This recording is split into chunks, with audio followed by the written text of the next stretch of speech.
Por causa que meu pai sabe.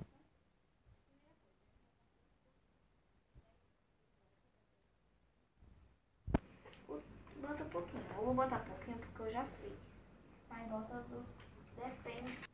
Tentaram porque foi mim não. Você bota um pouquinho. Eu vou botar um pouquinho porque eu já mostrei pra vocês. Não mostrei, né? Porque minha irmã... Ó, eu tô com essa colher pequena por causa que ela é de brincar. Aí eu peguei logo.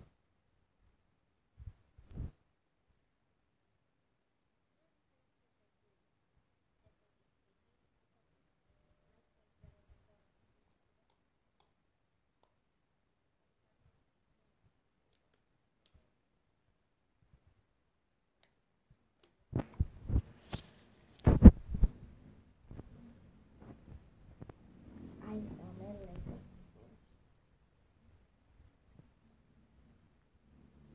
E vocês, como que eu falei, pergunta pra mãe de vocês. O que refere. Estou quebrando. Eu não acredito, não. Deixa de ser idiota. Para com esse vídeo. Para. Sim, gente, só foi a minha mal educada. Idiota. Mal educada, sem jeito.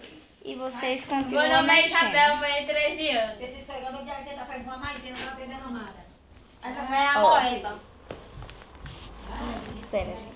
Aqui. Ai, tem que prender aqui. Ei, dia 20 é meu aniversário, viu? Ó, vocês mexem. Eu que tenho que filmar agora.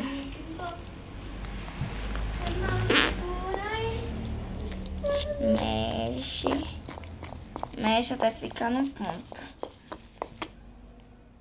E tá muito gosmento, porque eu disse pra vocês que eu botei muito, né?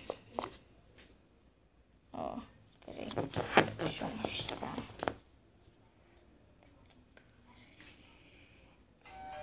Ó. E esse foi o vídeo. Espero que vocês tenham gostado. Deixe seu gostei, se inscreve no canal. E deixa nos comentários se vocês querem mais vídeos. E deixem sugestões. Quem se inscrever no meu canal, deixa nos comentários qualquer vídeo que eu faço. Qualquer um. Tchau, gente. Um super beijo. Mua. Olha ali minha cachorra. Tchau.